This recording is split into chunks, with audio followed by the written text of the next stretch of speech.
Bună dragilor și bine ați venit la o nouă filmare. De această dată te invit la o citire generală, iar dacă ai intrat pe acest videoclip, dacă titlul te-a atras, înseamnă că ai aici cu siguranță un mesaj pentru tine. Hai să vedem așadar ce mesaje are tarotul pentru tine. Începem cu o carte oracol, în primul rând, și apoi vedem exact și tarotul ce mesaje are să-ți transmită. În primul rând, ți se spune să te concentrezi pe ceea ce ai în fața ta. Da? Să nu te îndepărtezi cumva de scopul vieții tale, să nu te îndepărtezi cumva de ceea ce ai acum în viața ta. Apoi avem mulțumire, da? Ți se spune că partea asta cu mulțumirea te-ar putea ajuta foarte mult, pentru că atunci când mulțumești, Universul îți oferă și mai mult și cu siguranță vede că tu ai deja ceva anume și atunci vrea să-ți ofere mai mult de atât. Apoi, avem un nou început, da? Ți se spune să te uiți spre un nou început, spre o nouă etapă, spre un nou mod de a acționa, spre un nou mod de a spune lucrurilor pe nume, de ce nu? Și apoi avem să te aventurezi, adică să ai curaj să mergi pe o anumită direcție, să ai curaj să spui lucrurilor pe nume. Se pare că este foarte important acest aspect, da? Și ți se mai spune așa că atunci când ierți, pur și simplu eliberezi tensiuni. Dacă în momentul de față simți niște tensiuni în viața ta, ți se spune clar că este nevoie să ierți, este nevoie să te eliberezi, da? Să te eliberezi. Hai să vedem puțin și tarotul, ce mesaj are să-ți transmită în acest context, ce trebuie tu să cunoști. Bun, avem arcana majoră, diavolul, deci unii aici puteți avea o conexiune cu zodia Capricorn, însă văd clar că în acest moment partea aceasta materială a lucrurilor are o importanță foarte, foarte mare pentru tine. Deci e foarte importantă partea materială a lucrurilor. Să vedem în continuare.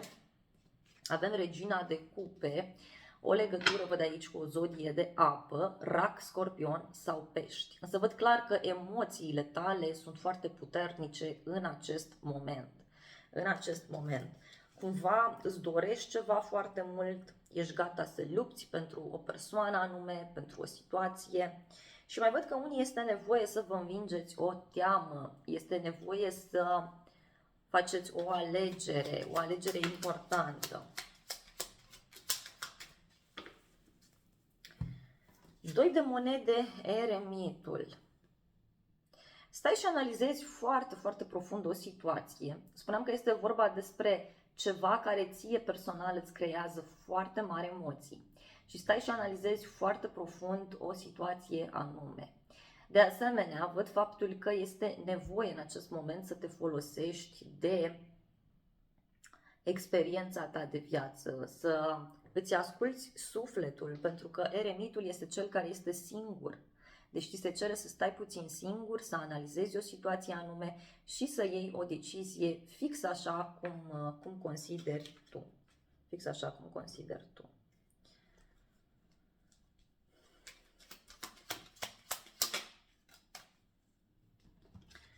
Apoi, văd că în viitorul apropiat urmează să studiezi ceva, urmează să analizezi ceva important, poate chiar să fie vorba despre zona aceasta de studii, deci poate te apuci să studiezi un domeniu, poate cine știe, discutăm despre o perioadă în care îți dai seama că este cazul să analizezi singur situația și să iei o decizie potrivită. Este important să nu te sfătuiești cu ceilalți oameni din ce văd aici, deci este important să-ți menții poziția ta. Mai văd o legătură cu o persoană mai în vârstă, dar și cu un sfat pe care tu îl poți primi din partea unei persoane foarte dragi sufletului tău. Este vorba despre o persoană care are o anumită experiență de viață. Este o persoană care cu siguranță îți va oferi tot felul de mesaje sincere, tot felul de sfaturi benefice pentru tine. Da? Iar apoi, văd că vei avea curajul să mergi să experimentezi pe cont propriu. De asemenea, văd o legătură cu un leu în viitorul apropiat, dar și un moment în care tu, clar, te vei concentra mult mai mult pe pasiunea ta, vei face ceea ce îți place. E ca și cum te lupți cu cineva aici, încerci să mergi într-o anumită direcție. Și mai văd o veste pe care tu o primești și această veste, să știi că te va surprinde extraordinar de mult. Este o veste extraordinar de pozitivă pentru tine. Pentru tine. Văd un nou început, o nouă persoană, un nou mod de a acționa. Poate să fie vorba despre o veste bună pe care o primești de la drum sau de la o persoană care se află undeva într-o altă țară, într-un alt oraș, dar văd și o noutate plăcută, da, legată de o victorie, de un triumf. Deci aici e parte de bucurie, de triumf, ceva se rezolvă. Văd o bucurie mică pentru tine. Urmează o bucurie mică, urmează o celebrare, o mică petrecere, o întâlnire cu niște prieteni, o întâlnire cu niște persoane dragi ție. Poate îți vine cineva în casă, posibil și acest aspect, sau în acest context în care spuneam eu că tu tot te lupți aici să iei o decizie sau te lupți să găsești o soluție, vine cineva și îți oferă un ajutor, da? Un ajutor. Uite, este ca și cum vine cineva și te ajută să cari aceste bâte. Deci cineva cumva îți oferă o soluție ca să treci mai ușor peste această etapă sau peste această situație. Hai să vedem mai departe. Da. Mai văd clar că urmează să te revezi cu o persoană dragă ție și să ai o discuție clarificatoare, să ai o discuție sinceră. Acest aspect te va ajuta pe tine extraordinar de mult, pentru că, așa cum spuneam, îți va da încredere în tine să faci ceea ce îți dorești.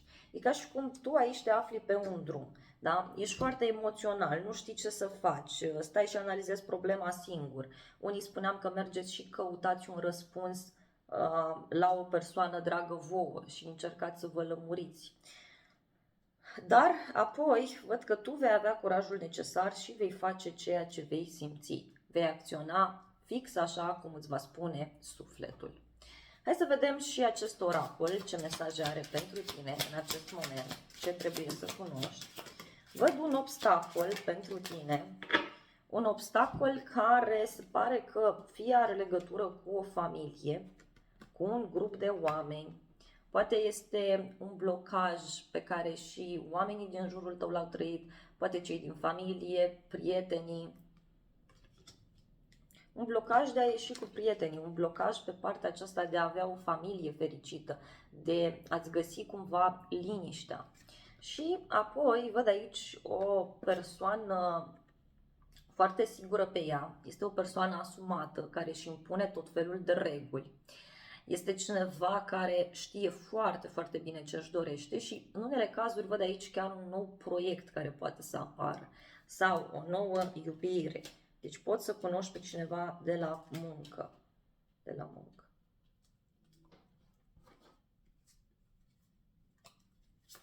Hai să vedem.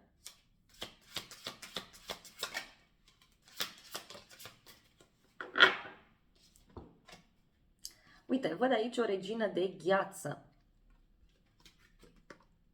Simt că este energia ta, e ca și cum inima ta îți spune ceva, simți să faci un anumit lucru, doar că e ca și cum nu îți asculți încă emoțiile, nu îți asculți încă sentimentele, nu știi foarte bine ce vrei să faci. Uite, văd că e ca și cum urmează să crești, să înflorești, fie din punct de vedere energetic, fie din punct de vedere personal. Eu simt aici că tu ai nevoie de o perioadă în care să stai tu cu tine și să te hotărăști care este cea mai bună soluție, fără să te influențeze nimeni. Da? Fără să te influențeze nimeni.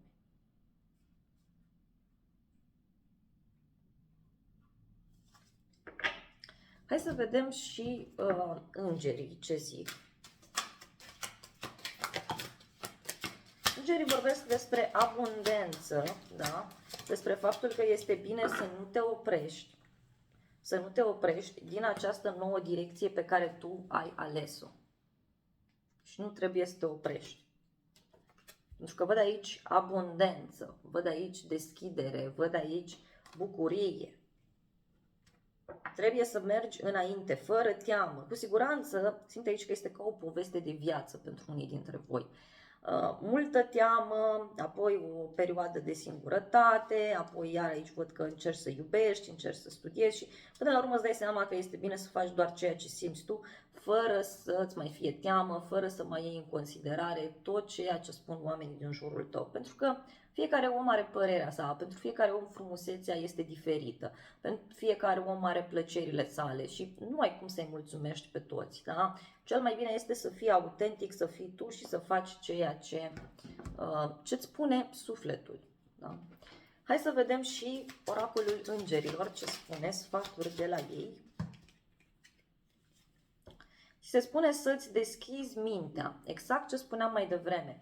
Sufletul tău pereche poate să fie diferit de așteptările tale, adică nu trebuie să mai încerci să fii perfect pentru toată lumea, trebuie să fii așa cum ești tu, pentru că ești cea mai bună variantă a ta.